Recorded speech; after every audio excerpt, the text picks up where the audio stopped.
na siri zahiriyan da aga halle jangunda Allah sira aga halle mo burde o an to Allah da aga nyigan siri kenya konni nga ora an to an pa wanganda ja Allah pintangu magalla kayde ikunda simira digan sira ko ni kay shuaibu ma gan digan buri qore bismillah inna rabbi shuaibu atinge kamanga gorin katanan yani bima ti honga ta'maluna ago ken golli wa ya qaumi azim loti yanti hanka ganni kedi hawanka sembente ganni ni ga yi qoron sembeni nay nango kello on taw may kitana gilli kem pakati Allah subhanahu wa ta'ala amma asriqi maganta aga wi hawankandi hawanka be sembente ngani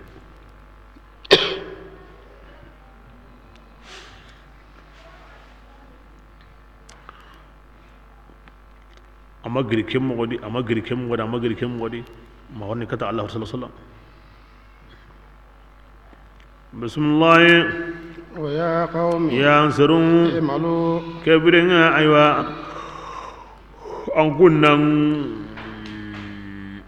an kunnan gulli aga lahalan kamma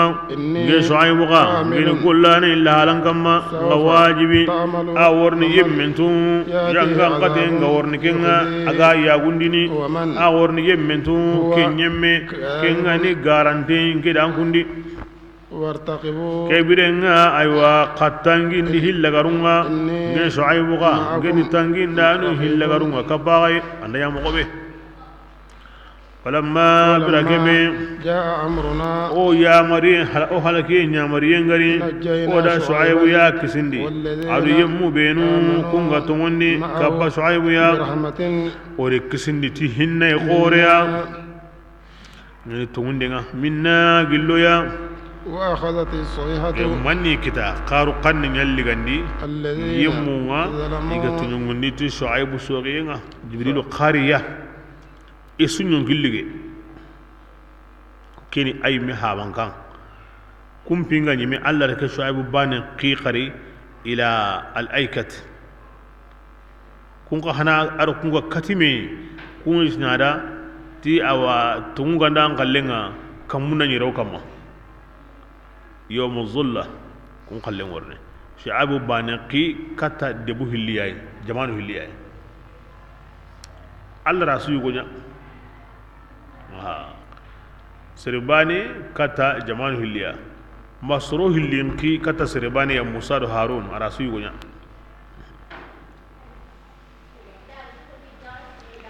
bismillah فأصبه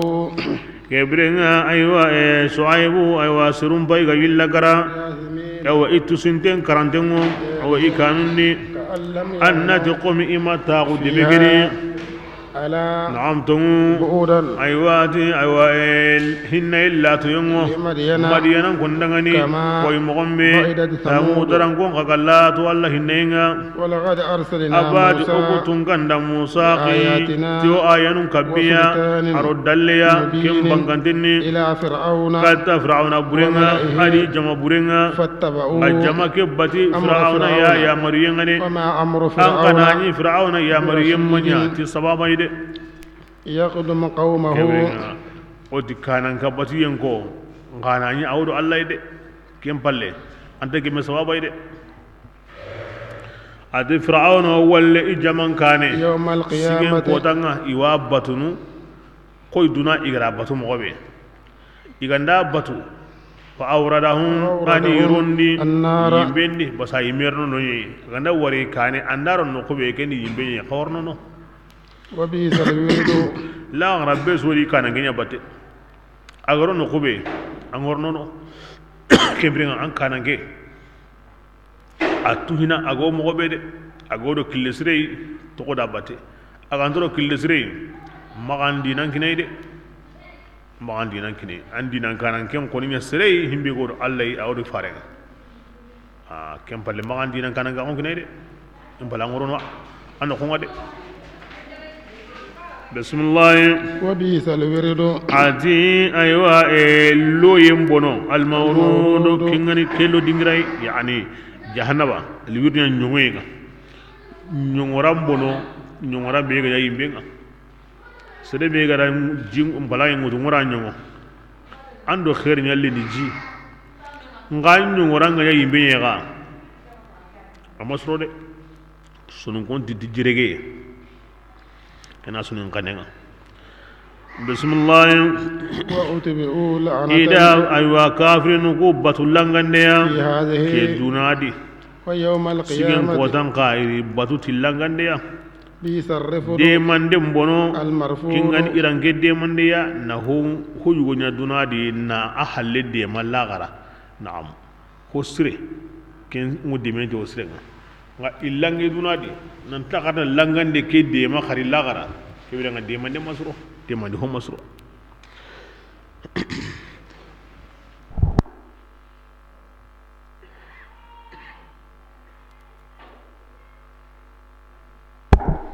bismillah ذلك adiku komponu من yani أنباء القرى wani debun kibaringa نقصه ya rasulullah wo kibarin karana Alayka. anke mawlamin kamma منها قائم hon wo debu kudi ya rasulullah kun sigintengo yani serun sukara daban sukara nga deben sigintengi mo gondi an worni luananta bakananta hon su yimo gondi gerun su hakango jinga hasidun وحصير hon wono ga kunko ko mangana so hon pata anda so hon dambu na hata dabanu lar na darangani hono ke mo godi ora sukari na hon sukari na kompen sukara hono ke mo godi bismillah وما wa mi ظلمناهم tonya de ira hoyu wanya ولكن ngasa ظلموا iyimme antuñugundi أنفسهم iyimmenuiti hilla kappenga aɗo harun kutayenga فما أغنت آلهتهم keɓirenga serenni du tanga hilla kappenga annan du tanga harun kutayenga adi i borinum makkata ñontundini Anhum bakke maxandini allati borinum benu yad'una yad'una igañi kum batunu min gilli dunillahi allah tanayi min shay'in harbane لما bira keɓe جاء an أمر kama ربك ñamariye ngariti jangankatayenga وما زادوهم ñontonde ñimehede borinu kuma i jiidi ho o sunya تتبيب maganta kasara tatbib ke lafzi harafunu karagiyani tombe ngasui kenni kama koy nantla hillo kamundi tombu nagati wo kamundi tombu nagati kharakan wurandi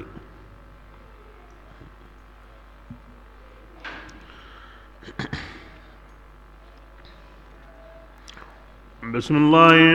وأخذ ربك ya rasulullah an kamal digandenga كذلك ana kemu gande himenu hega dangi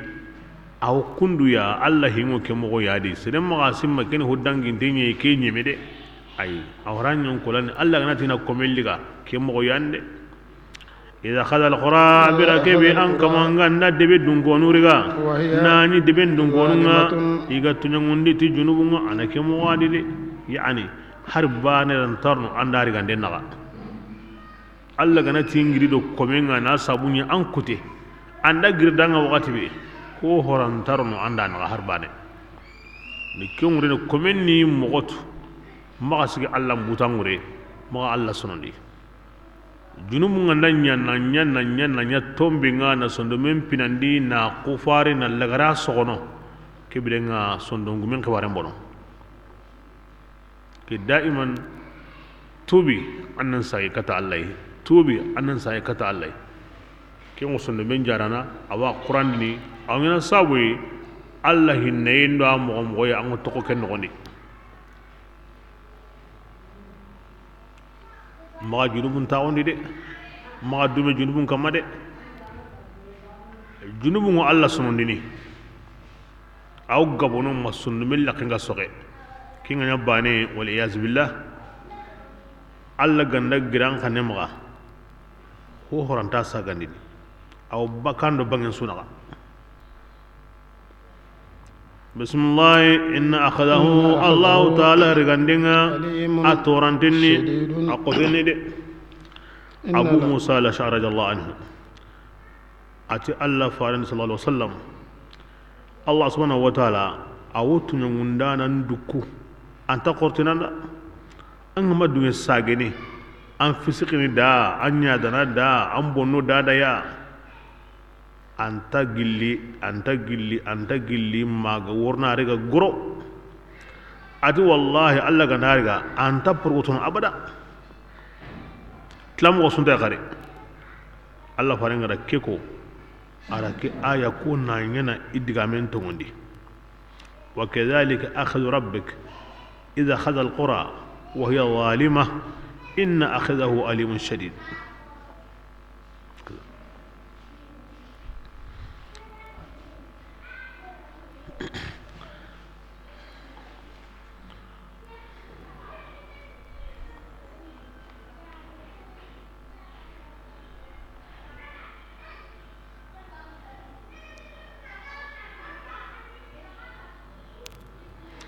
ati allah wo duguni tengundanan da kemurni mani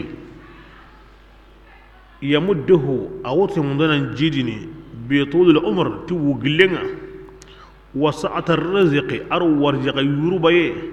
wa nufuzul kalma na digamin dunkaran ni hulani yimeti aga na mugusira so magabane an ganyana aw kisunya na tengundanan da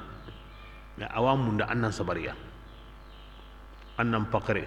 annan mulomuli annan sagadan palle ngakin sudanga na bara tebire ngan khibara so bono awar ja kesgini ni aw saha ke bono ni hulani ti aganda ko sernda to kota gare alla garu har anga na to ngoni antaka yana khari aw saramba kanga na giyam buanga na ansangan kandi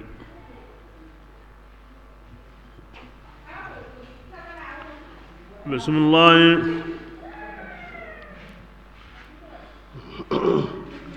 إن الآية أتي كيف جميع وقصة كون تدين أي وسر دعاني خاف كين كمان كانوا لا غير ينعن قطعينا أتي لا غير ينعن قطعينا لا غير نكوتني مجموع الناس سرون سكهم عندهم وكفامي لا غير كوتني دي عندنا سر هالدي وذلك أتي لا غير كوتنا كين نكوتاي أو نيانا بيسو ياوما بيسو ياوما أنتاني نكينكني أنت سرني كلا أنت سرني كونغودي أنت سرني مونغودي مشهور بيسو ينا سيراكوني jamango kappa me yadi wa wube subhanahu wunyana isheda gonde andam pakrendo an wayunda an killun unti mantengo me kan da hibe ndayari aw yanan jondi nyagal hibe ndayari aw yanan jondi besu jondi wa mashhud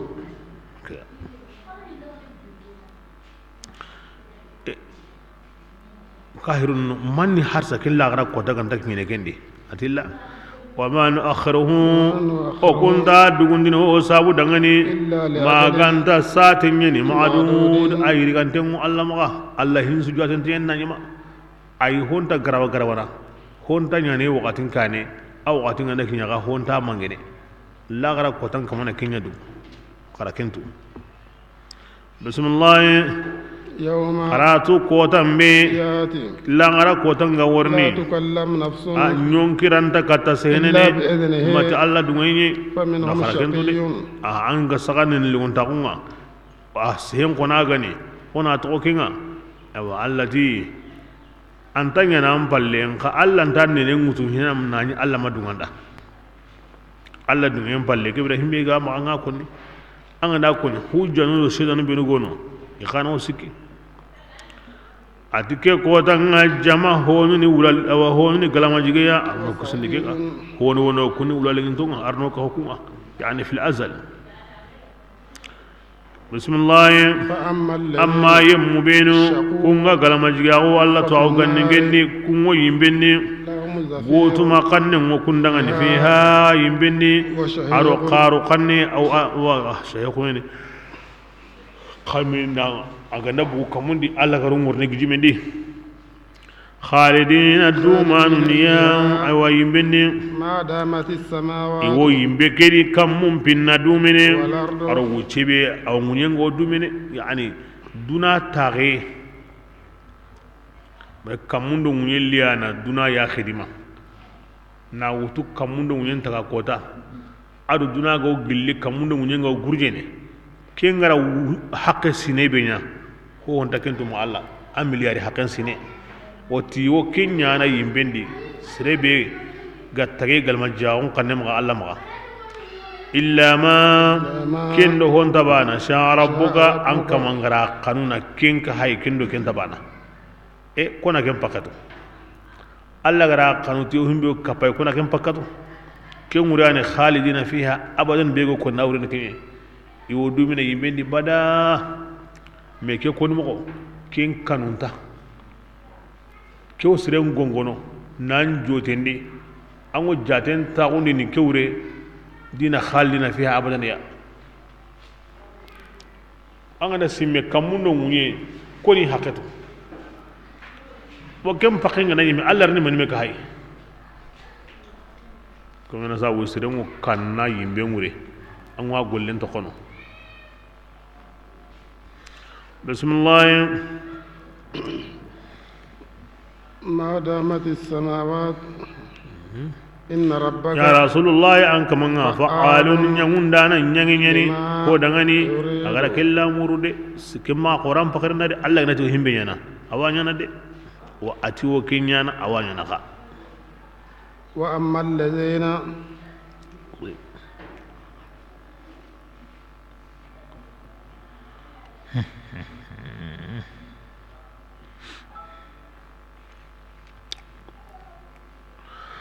وأما الذين أما يم بينوا صعدوا كونغا ولا لينتاغو أغرا كونتاغا ولا لينتي ولا لينتاغو ني الله ندني إكو ممغا أتاغو منشيني أناني كوميمو الله قانونو أو قولين الله دون هينوندي دائما أجون كويندمو الله مباتنغا دائما أدون تنغو تي الله كيتونغا كينيا تغني ولا لينتي أما قالما جينغا kenyani alla gara serebe taga na anta kembonondi anga nyini aka tagumanje daiman anta alla munda anta gollini alla dunga hinundi ajon ko intenta alla batiyenga adunga intenta ti alla kitunga kon suri tagumanje ani anga na himbe waranduri kedi ko sire ki gandai alla tiga annan na siti bane ki gandai herin annan tubi annan sagedo halle بسم الله أما الذين أما يمو بينو سعدوا إذا كنت غني ولا لن تغني كيف دنا كون غو أرجنة دي دوما نية فيها أرجنة كني كم من تغا يمو تشميا أدون ين تغا يمو تشميا أيوة كين أنا تيمي كيف دنا هون تكن تكن دي شاء ربك أنك مانغرا قانون نكين كهنا كهاي أركن سبحان كيف كيوسرين هذا قانون ديني أرجعنا لدينا دخالنا فيها أبدا أترون دم كم مكونن غبا ما أرد دعامن كون مكون يلا كذا كون مكون تناري جات بوندو أنا دو سيم أنا بسرو سيم نكى كونا كمون باكتو أتكاوتشي كونا مونيام باكتو أتكاوتشي كيف دعنا كم وتشي ميغانا تيمي مليار حكا سيري ميغانا سرنتاتو أندلو الله داينا هم بيتنا كهاي أو كين كاباي aga asure ne ay wodumi ari bayanum bada ngara kun mo nyilla ko sabra anna qani arjanna ni dadai nan kanu yimbe nga dadai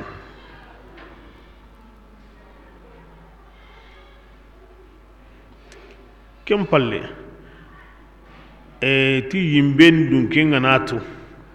nan di duna ko ce huncem pake ada sen kullem pake ada se huncem pake ken sine haqqen na timme yo baka yimbendi aw nyagalni pasaw timme new ari gaboysu yimbendu ge arjana dungen hana ganatu nanti duna sen kullem paqen sine ada ko huncem paqe ada se huncem paqen ngana timme yo baka arjana ana sunu basaw timme on diga anda ho ku te to ga bo mo nani unda sagna do halle koni atimina wa kesure ni kusu galama jigengo yimbendi daiman arno kusinde wala ndongo arjanna daiman arna kinoya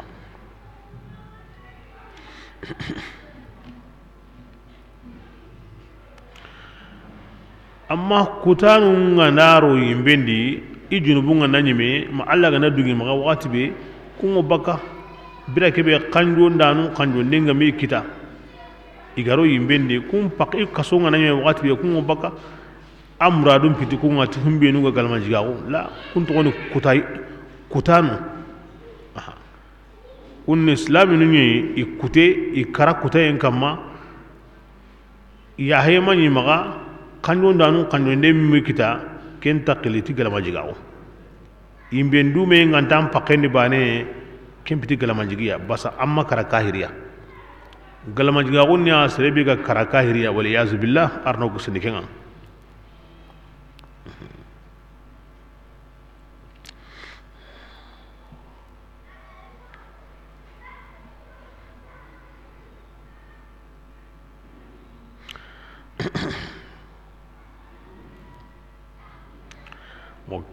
Quran ayango kube konni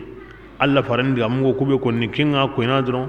yimbe nyanga ngata yenguno daiman arjina nemanguno daiman digamu benugo konni ke halle awaji min serenga na kemmugo anna wure mundu na kun sellalliga aw serenya na kahiriya koy misalinde anna mugo digamu nyugo di arjanna ado yimbe ti wonyi mene basana aya ke sellango kenya koyni nangolli di aya sellanga ora ko woti ken kahira ko ni aya no binu wa kon di khaldina fi anna ko lamina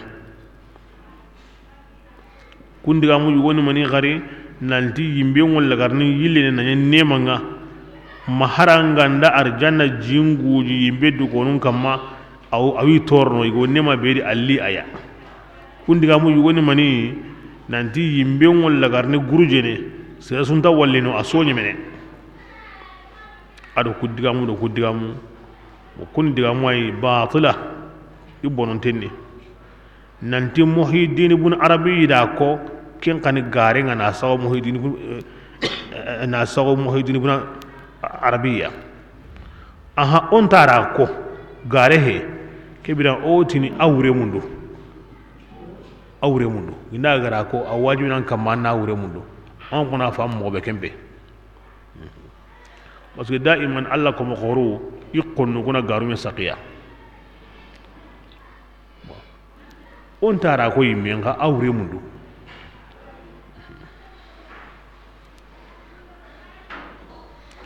bismillah ati annatu arjanna nikuyi غير مجزوز أنت كتني ما أتي كويني يعني سرق ولا مال أرجان الله نكنا بسم الله فلا تكون يا رسول الله أنكنا مغنيا أنغو سكني قل هم يعبد هؤلاء أنسرقوا كم بتنودي أمبتمرة أورني ينغقتا قومي أجر كان قلوا ينغقتا مغبي أمبتمرة ما يعبدون الناتو إنتهو بطنو إلا كما ما كنتهم بطنو أميا إيهابنو كان يكن بطنو يكل ينكاني وركون ينغقتا مغبي كم مغباني خاني أودي خرقين دي وإنا ألا توقتنغا وفوهم أو إتمندني إدنا تقوم لي لاغران تقومها وانت هربان بكي إلا غران ينغقتي واني نيكاني إدنا مبالكي ينغا ورني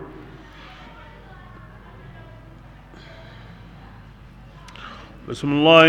ولقد آتينا موسى أباد أوغتنغا موسى الكتاب توراة كتابنا فاختلف إلى فيه ميسوغ توراة قديم ولولا وكتاب كلمة كتب أغام بغني كلمة غني أغا سامي إلا أنك منغا ننجو هينو لنا لاغرا قطندو لا قضي بينهم كبرا كيتي دو مينغا نجون دو جراغين كني قلي دونا ديري التي واللاغرا دكو كينا وإنهم أتي غاران كتو يمونا لفي شك كون سكدي قل القرآن يا مريب سكبي أو أسكاغندني وإن كلا أتي تغهون سمنا هو سيا لما لا يوفينهم ما ربك غندا أكتونغانا أسكهم تنتمني أعمالهم يقولون براجنا إنه الله الله تعالى خبير ينغانا يني تيهونا يغوكم ولني فاستقم أو أتخذون كنات الله تغهون سكهم دي واسكهم دي براجين تمانتين كني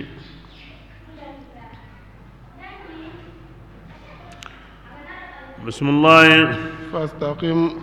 يا رسول الله أنك من تلمو كما koy mogombe أمرت igara nyamar mogobe oga haw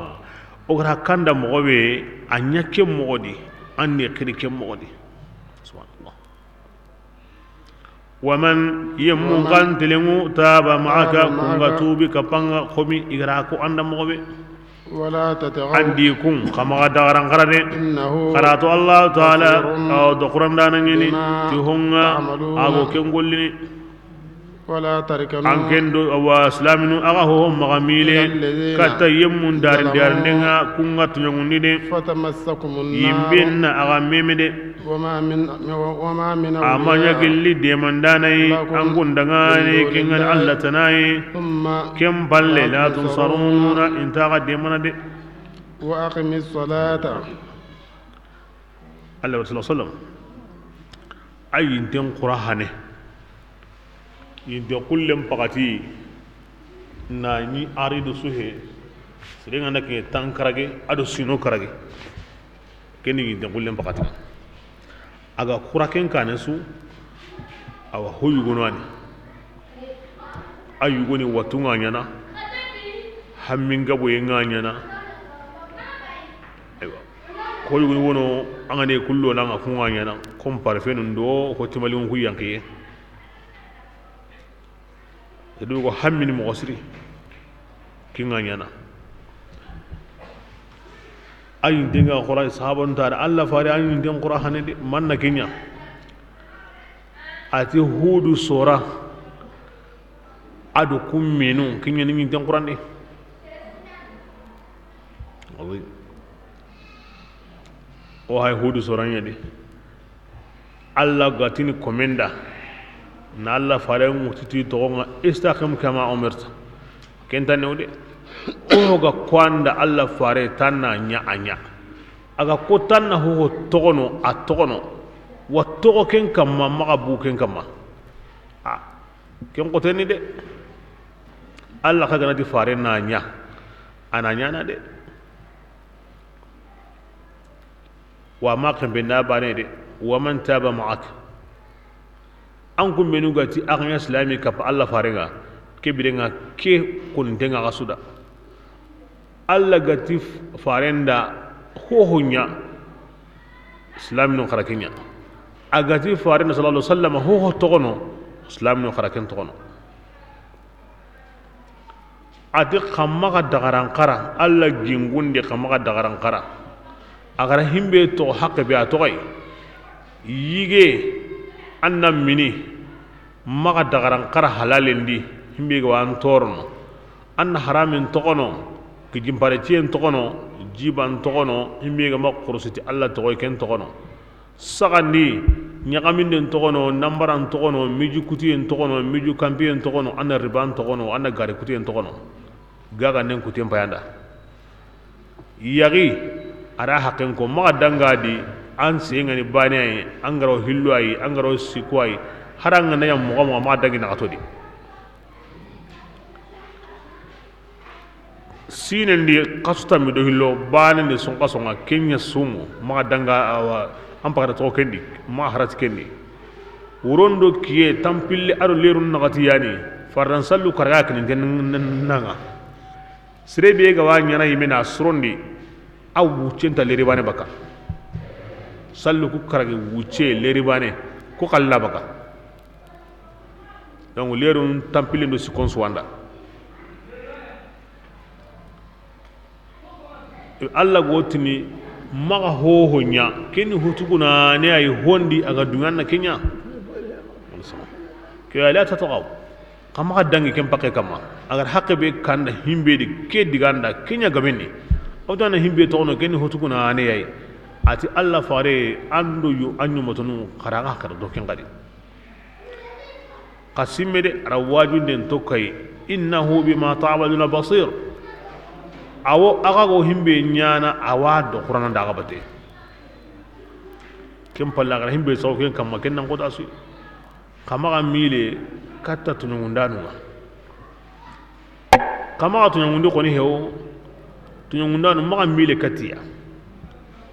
agarana afayna ajenina riba gumenyani nambarante nyani qalabante nyani jambante nyani ma fa ahra kafirin nyani munafiqin nyani anyi men maganya ko ni ho islam da kenyana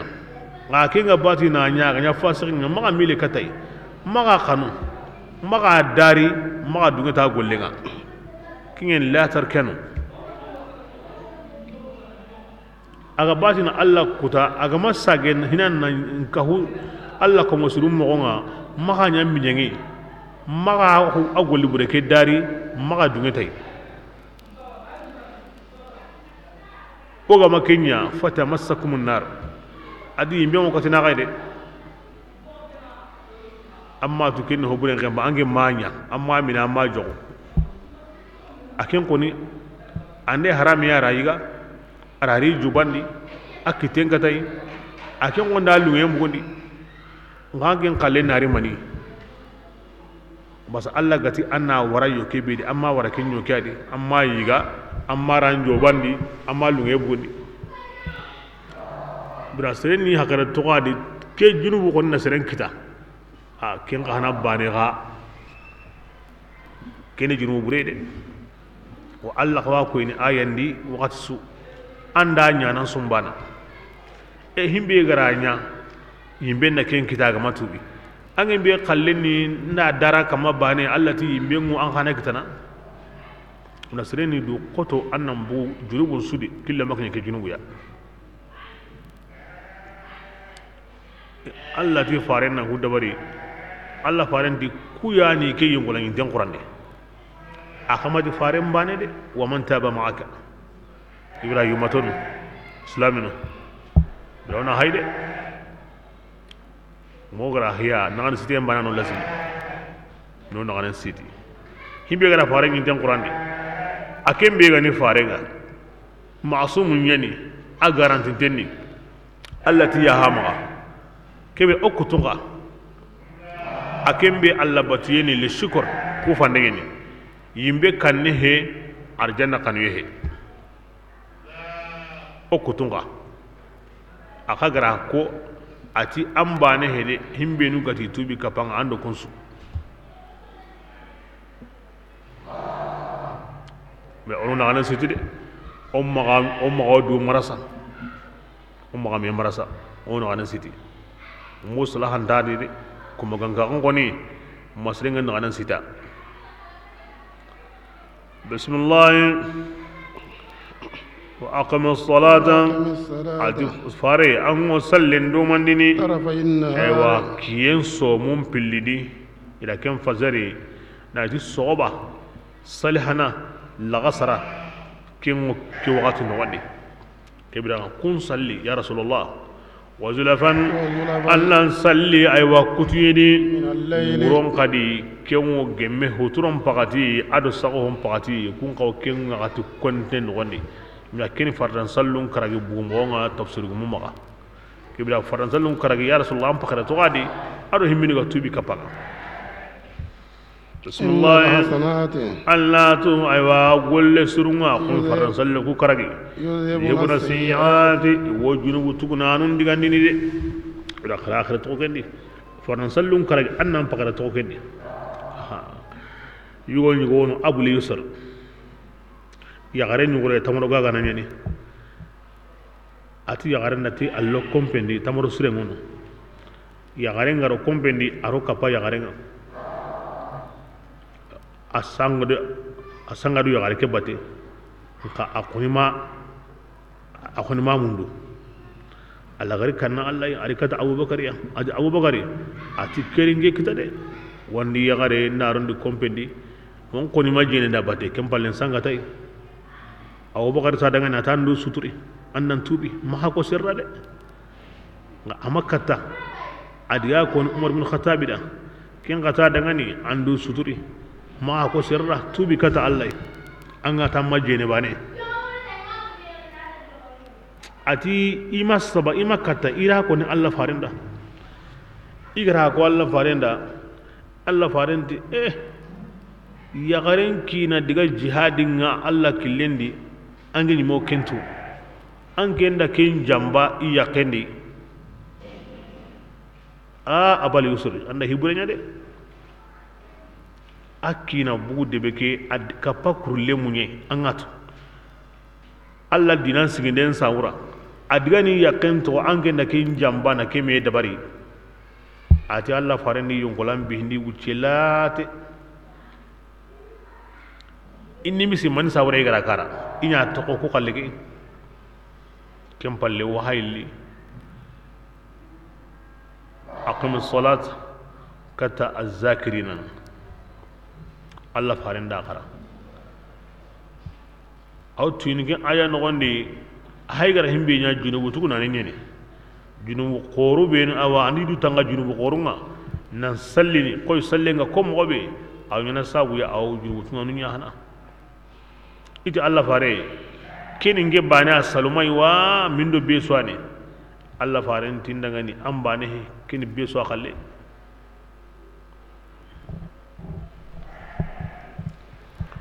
bismillah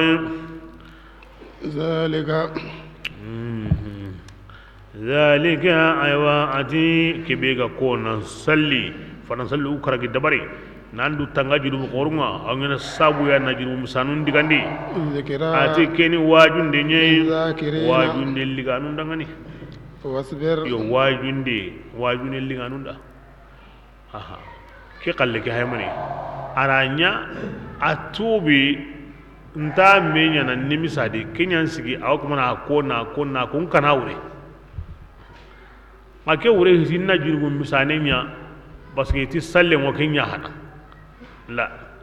anke ma wagunde liga hinga qore no kube allah faren no kunyene allah faren da jurubu ga qotondi dina besuya na islamin jamba iya kendi tikeme anga duwe kenyana anko anna jurubu qotondi kemmo godi ma wara nyongolande ke sawuda kebre anna jurubu misanenya ni me saunde ngay da hore nyana ke bi da hotu ko ande ke ngindi tugun na kenya e angara ndu tugu bane tubu mbono na junubu nyana tugu allah ya hayen kam ma tubu ndakenda nga nyana na tlango tubi ni e tubu ngomina tubu bismillah wasbir ya rasulullah annan sabari awa toran kamma aru sallin kamma allah ta'ala anta surundiyam mum barajin yebine de inda tora binya nga sabari salle kenta ne ko tasu takarago sabari anna dumandi na horenya ne bismillah wala ulbaqiyatin azim man sabura kutusiru gamanya min alqurun kenganya gilli aywa jamandangin donga akane yanhauna kun kutusiru gani hatandini baka bonondinga aywa munyendi illa qalilan ma ganda hotugunane mimman gilli yemmun anjayna ogara kun kusini gilli aywa nakamundi agilli kanan gondi kumbanan bana surubenu ka toko yi surun nyamar na hosirenga ni hata hoburenga kunya ni hosire kutunga kibra mani sabura kum posuru kutu kan ta tokono harsa hinga na bono mo mani sabura hosire banam banam ngun takitene igoti na karakenya karake tokono aywa kum posuru bana kunyan tokono de kunyan kisini de ado serebe ga ndaro do kullo rakenga nambugo do ibugo rakenga bismillah wattaba alladhina ati yammun bati zalamu kun gatununni aywa kunni koni awa himminu gara hata yen tokono kunda honya batu utrefu fi igari nema kenni ikunya mujrimina junubu yammuide ngamma awa serebenu ga wodo inne man bate nkita yinya kedi laga hiya na kedi nkhairi na kedi ntakera ke walla kunta siri siri togonto ko yamariyemu ko indi hatande mu kebirenga kunna do mani bate inne man suro mogo illa ga hiyan kita mogo ijuban pago mogo ngodo kinyima bana bate allati wa kanu mujrimin kunya jinu yemu ngade basre anta gaba anyon gillu ngunga wan sambana khairiya bismillah adiken ga gandanya halaki yan warne de mo wara ko siru banan banan ku ya mare nya riga ni hatayen tono kebirenga o kisniti kisiyenga alla wo tokoti tokenga ngo ganati onni mammo halaki yan warne de وما كان ربك يا رسول الله أنك ممنيا ودا إن بلكن دي دبونا بظلم تتنون دي دي ناهي دبن دون قونونا إيقوا سرون دي يعني دبن تبونو الدبن نغن سرون بالي دي الله ندبن بلكي ناهي دبن نغن سرون سريني كنتا ينا دي كبيران أوقات هو دبونا انتوغو سكدي انتوغو خيري دي انتوغو جامو دي كبيران أنصرو دبون دي kenga maya so debunta to ko sagondi de bismillah ya rasulullah ngabanganna kanunu anyi serunyana dinaya dina sribani makin kanu nga serun tagille mukhtalifina isogi denga wo dinanni maganda yimmembe rahim rabbuka kamangara kempinna na khairi la murada kun tokodo alla dina sribani bate وخلقهم التي إذا تغهون انتغا كسوغي سوغي يا دغني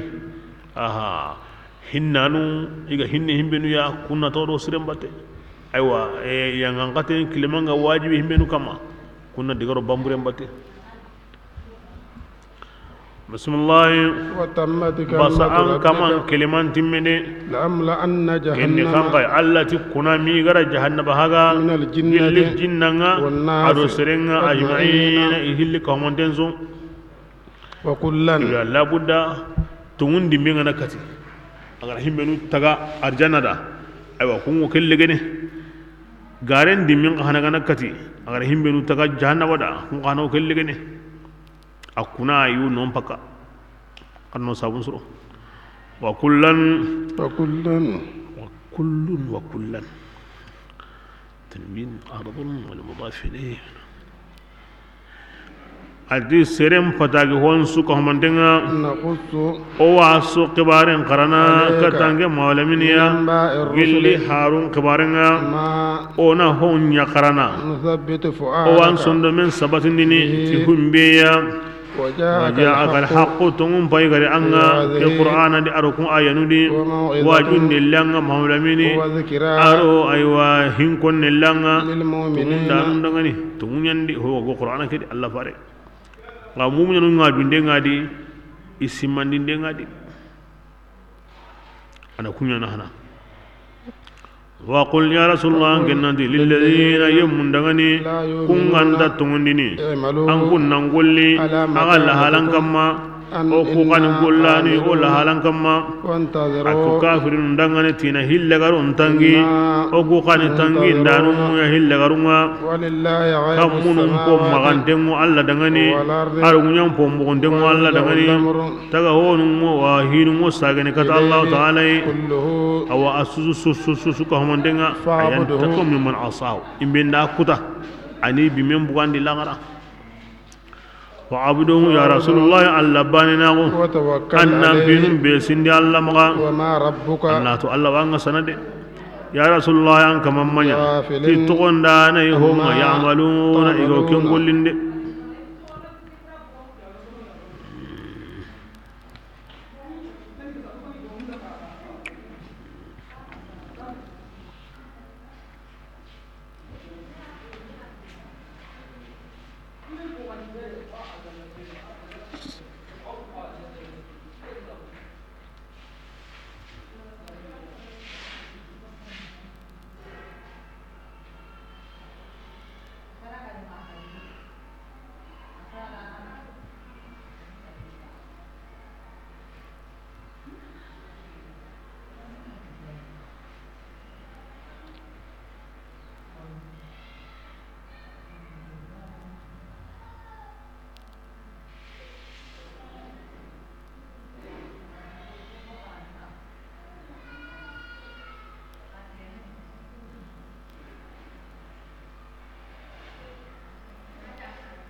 بسم الله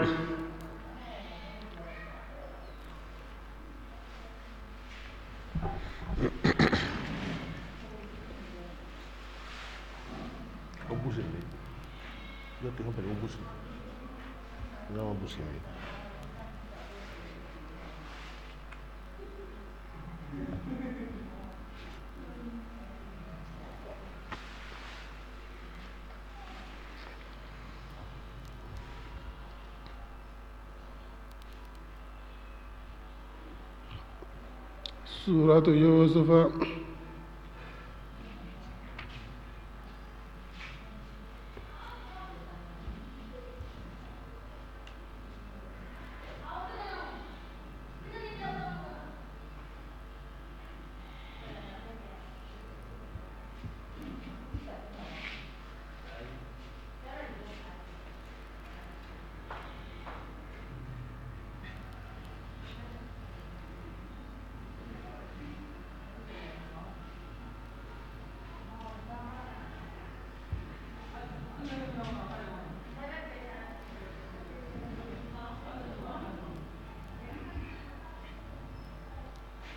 Nyasiri ne fa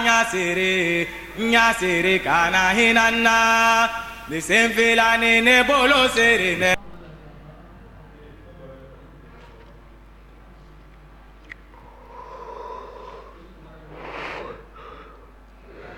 Allah